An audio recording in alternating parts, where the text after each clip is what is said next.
Madame, Monsieur, bonsoir, bienvenue dans le 19-20. Dans une demi-heure, votre édition nationale avec le casse-tête du gouvernement pour recruter 43 000 enseignants en 2013 et 2014. Le métier souffre d'une crise des vocations. Vincent Payon promet d'ouvrir une grande réflexion sur le temps de travail et la rémunération. Le lancement de la grande conférence sur la lutte contre l'exclusion, la pauvreté qui s'enracine dans notre pays. Plus de 8,5 millions de personnes vivent sous le seuil de pauvreté. Une précarité qui touche les jeunes, souvent obligés de vivre chez leurs parents. En Haute-Normandie, l'actualité ce soir, c'est Emeril et cette annonce inattendue ce matin du Conseil général de l'Eure. Le département va racheter la papeterie d'Alizé, puis la revendre à 2 repreneurs. À terme, 250 salariés pourraient reprendre le chemin de l'usine. Jean-Louis Destan, le président du Conseil général, nous expliquera dans quelques instants les modalités de cette reprise. Une expérimentation originale dans un collège de Seine-Maritime à Camille-Claudel à Rouen. Depuis la rentrée, les élèves d'une classe de 6e ne sont plus notés. Un moyen d'encourager et d'assurer un passage tout en douceur du primaire au collège. C'est ce qu'on pourrait appeler une départementalisation. La papeterie Emeril d'Alizé dans l'Eure, fermée en avril dernier, va être rachetée par le Conseil général de l'Eure. Annonce surprise faite ce matin en début de séance. Le département revendra donc la plus grande partie du site à 2 repreneurs. Une transaction s'élevant à 22 millions d'euros. 150 à 200 salariés seraient repris immédiatement. Frédéric Lafont et Éric Lambert. Le secret avait été bien gardé. En ouverture de la réunion plénière du Conseil général de l'Eure, son président, Jean-Louis Destan, a annoncé que le département se portait acquéreur de l'usine Emeril d'Alizé. Au premier rang, les membres de l'intersyndicale jubilent. Après de longs mois de bataille et d'âpres négociations, leur usine fera l'objet d'une réouverture. Un fait très rare. L'usine devrait redémarrer au mois d'avril-mai, avec du personnel qui sera embauché dès le mois de janvier pour faire de la maintenance, pour commencer à racheter des matières premières, et puis ensuite pour se reformer, pour retester les équipements, pour arriver vraiment en production au mois de mai. Et à terme, combien de salariés vont être réembauchés a priori sur le site? Alors dans un premier temps 200 emplois et après 250 emplois et on espère encore plus par le développement justement du site d'Emeril où justement le département a repris l'ensemble des terrains sur le site. Au cours d'une conférence de presse, Jean-Louis Destan a précisé les modalités de cette reprise inédite. Le Conseil général de l'Eure rachète le site pour le revendre simultanément à 2 repreneurs, l'un thaïlandais, double A pour l'activité papetière, l'autre Neoen pour l'énergie. Le département, va se rendre acquéreur de l'entreprise Emeril et immédiatement va la revendre aux repreneurs double A et à Neoen. C'est quand même formidable. Si ce n'est pas de la nationalisation, c'est quelque chose d'original qui doit être vu au niveau national comme une réponse à des conflits que l'on peut régler par ce système.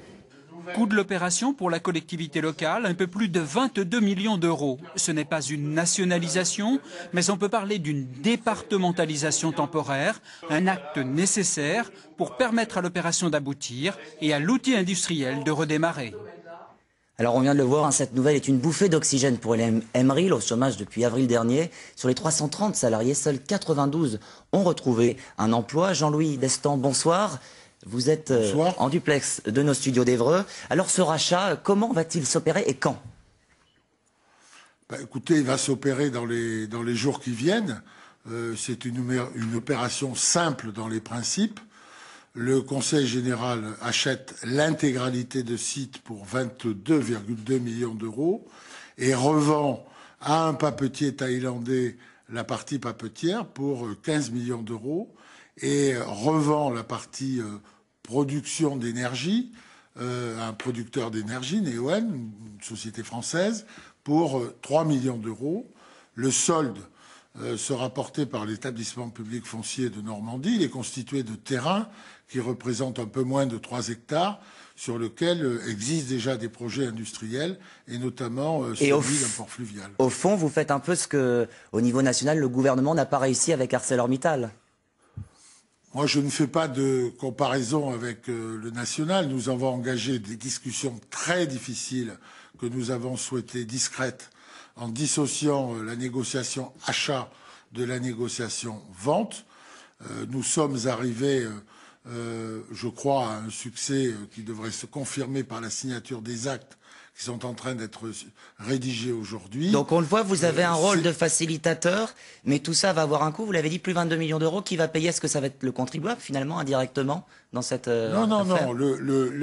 Le terrain, les 3 hectares qui restent à la charge du département seront portés par l'établissement public foncier de Normandie, avec vocation d'être réutilisés dès les prochains mois. On a un certain nombre de projets et j'ai même dans l'idée de terminer cette opération, peut-être avec même une plus-value pour le département.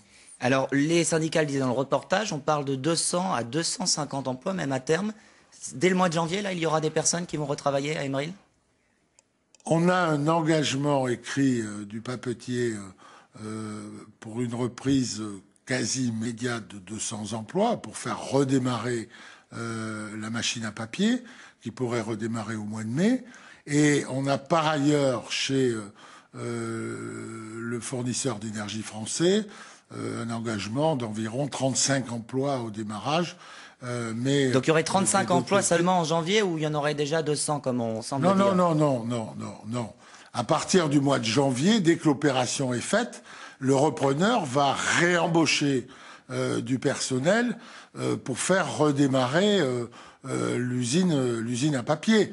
Alors, il faut évidemment faire les embauches, qu'il y ait des discussions, mais ça appartient aux repreneurs de les mener, en sachant que... Et vous êtes sûr de cette reprise, vous êtes sûr de cette reprise à terme, donc par les 2 repreneurs? Bah, écoutez, j'en suis...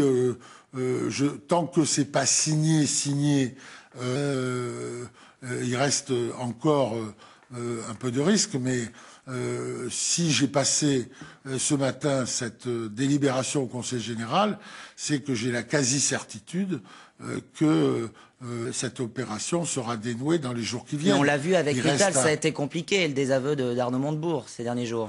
Mais qu'est-ce que vous voulez me faire dire? Bah rien, est-ce que vous êtes sûr de cette opération? Je vous dis simplement qu'aujourd'hui, les négociations que j'ai menées avec Emeril, comme celles que j'ai menées avec AA et Neoen, sont terminées. On est à la phase de rédaction des actes, c'est un peu compliqué avec les avocats. On est à la phase de traduction de ces actes et on devrait, je pense, j'en suis même quasi certain, avoir des actes signés dans les jours qui viennent, en tout état de cause, avant la fin de l'année. Très bien, merci Jean-Louis Destan pour cet entretien avec nous ce soir, et on vous suivra donc dans les jours et les semaines qui viennent sur Emeril, et donc cette promise de reprise par le Conseil général de l'Eure. L'hôpital de Dieppe était en grève aujourd'hui. C'est la 2e fois en 10 jours. Les salariés se battent pour le maintien de leurs conditions de travail et des effectifs. Ils réclament notamment que ne soit pas remis en cause leur RTT et les roulements de nuit. Écoutez Bruno Rick, secrétaire du syndicat CGT. Le principal, c'est le projet pour la chirurgie. Il faut qu'il soit retiré pour que le protocole et les RTT soient maintenus. On est prêt à continuer la grève et on fera tout ce qu'il faudra avec la grève, avec le blocage des ronds-points s'il faut, pour qu'ils retirent ce projet. Le personnel est déterminé, il y a la grève dans les services, les personnels ont des pressions, mais malgré les pressions, ils maintiennent la grève et ça tiendra. Et au même moment débutait le transfert des patients, du matériel et des médicaments entre l'ancien et le nouveau pavillon de médecine. 21 millions d'euros investis pour moderniser le centre hospitalier diepois pour les patients et le personnel. Plus de place et aussi plus de confort. Grégory Arcapati et Judicaël Rousseau. Des cartons remplis, des dossiers déplacés par chariot, des allées et venues continues. C'est le grand jour à l'hôpital de Dieppe. Après 2 ans de travaux, le nouveau pavillon de médecine est ouvert. Le personnel, mais aussi les patients, découvrent les nouveaux lieux. Dans ce service de médecine interne, ils sont 29 à avoir été transférés. C'est le cas d'Agnès Verdier. Elle prend ses marques dans cette nouvelle chambre. Je trouve les locaux très bien rénovés, spacieux. Dans le service de dialyse aussi, tout est neuf. 18 lits ont été installés contre 12 dans les anciens locaux. Des modifications ont été apportées pour le bien-être des patients qui sont encore un peu déstabilisés. D'habitude, on était plus, on se voyait plus, quoi. Que là, c'est pareil, quoi. C'est plus grand, si vous voulez, par rapport à ce qu'on avait avant. Du coup, c'est mieux ou c'est mauvais, du coup, voilà, vous parlez peut-être? Non, c'est bien, mais je veux dire, il faut qu'on s'habitue. Il y a plusieurs semaines, les patients ont été prévenus de ce changement. Les équipes soignantes ont quant à elles préparé le matériel à déplacer. Elles se relaient d'un bâtiment à l'autre. Après avoir travaillé dans des locaux devenus exigus, les conditions de travail devraient être améliorées. Ça va aider énormément aussi les agents, parce que vraiment le matériel qui a été pris, c'est beaucoup plus ergonomique. Et puis les locaux sont, comme vous le voyez, c'est quand même beaucoup plus lumineux, grands, spacieux. L'ensemble des services de médecine seront définitivement installés dans leurs nouveaux locaux le 13 décembre. Ces travaux marquent la fin de la modernisation du site Pasteur de l'hôpital de Dieppe. Et on reste dans le secteur de la santé avec l'Agence européenne du médicament qui recommande un nouveau vaccin contre les infections invasives à méningocoque. La région de Dieppe est particulièrement touchée par ce type de méningite. La mise sur le marché de ce vaccin se fera après autorisation de la Commission européenne. À suivre donc. Cette expérimentation maintenant dans un collège de Rouen, je vous en parlais dans les titres. Les élèves d'une classe de 6e du collège Camille Claudel sur leur copie désormais n'ont plus des chiffres mais des lettres. L'école sans notes, c'est un reportage de Myriam Libert et Renaud Parquet. Est-ce que vous pensez que cette densité de population, c'est un hasard? Ce matin, en cours de géographie, les élèves de cette classe de 6e du collège Camille Claudel de Rouen étudient la vie rurale dans un village du Vietnam. Une carte à colorier, une légende pour l'expliquer et sur le coin de la feuille à droite, un curieux système d'évaluation. Dans ce collège classé réseau réussite scolaire, on expérimente dans cette classe de 6e un autre système d'évaluation des compétences. Pas de notes déprimantes ou disqualifiantes. Ici, les connaissances sont acquises ou en voie d'acquisition. Non acquis, c'est comme 0 en fait, mais sauf que c'est mieux d'avoir NA que 0. Parce que 0, c'est pas agréable? Non. Moi personnellement, j'aimerais avoir des notes pour savoir plus précisément où j'en suis. Dans ce collège, beaucoup d'élèves arrivent en 6e sans avoir les compétences requises. Ce système d'évaluation, qui existe déjà en primaire, permet de limiter la pression et de gagner petit à petit l'estime de soi sans se comparer à ses camarades. Il faut qu'on s'intéresse aux élèves en tant qu'individus dans une progression personnelle. Une progression personnelle qui doit être une suite comme un mur qu'on construit parce qu'on accumule des notions et pas une progression qui dépend d'une série d'échecs ou d'une série de concours ou de compétitions entre eux. Ce sont les jésuites qui ont apporté à l'école le système de notation et de classement des élèves entre eux. Aux États-Unis, on évalue les compétences avec un système de lettres. Ainsi, l'expérimentation de classe sans notes du collège Camille Claudel propose-t-elle une vraie piste de réflexion pour une éducation plus sereine et pas seulement concernant les élèves en difficulté. À l'occasion des fêtes de fin d'année, toute cette semaine, France 3 Haute-Normandie prépare avec vous Noël. Ce soir, rendez-vous avec un couple de restaurateurs néerlandais qui testent ces recettes de bûches glacées depuis plus de 2 mois à Rouen. Marc Moiroux, Bérangère Dinglas.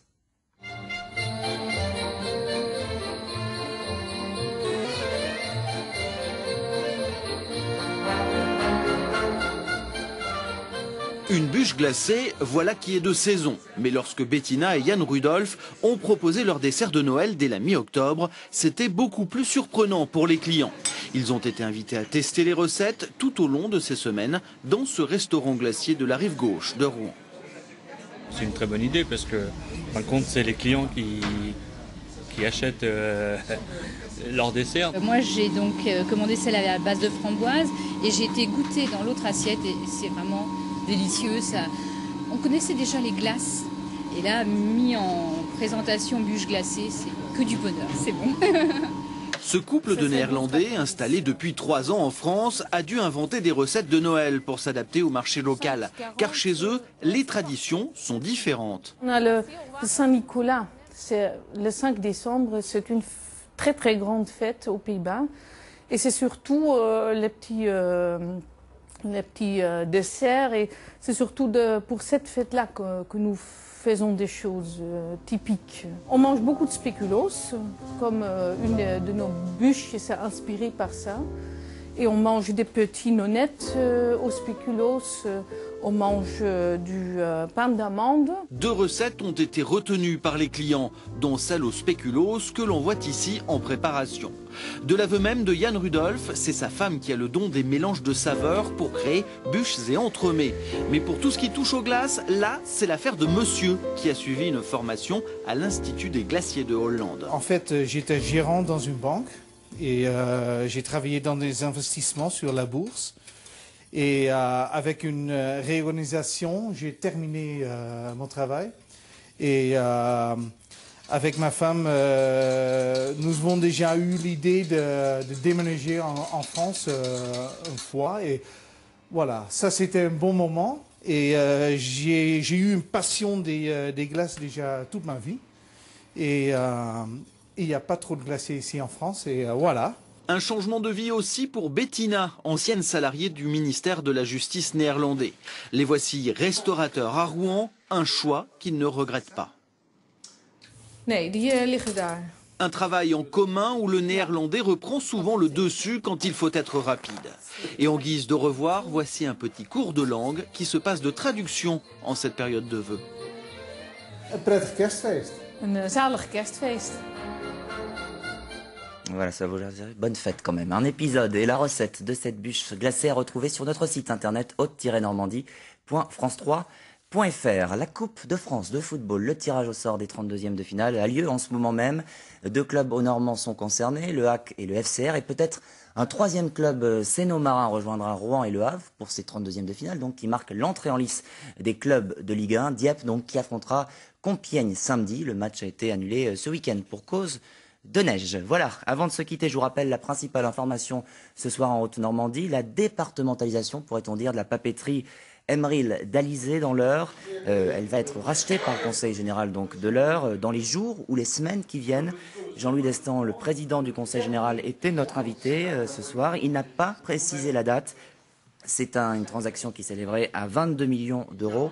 150 à 200 salariés seraient repris immédiatement.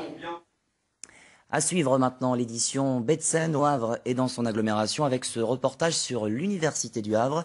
Ce soir, c'est l'UIT qui est à l'honneur et c'est le début d'une série de reportages sur la faculté havraise que vous proposera chaque mois France 3 Betsen.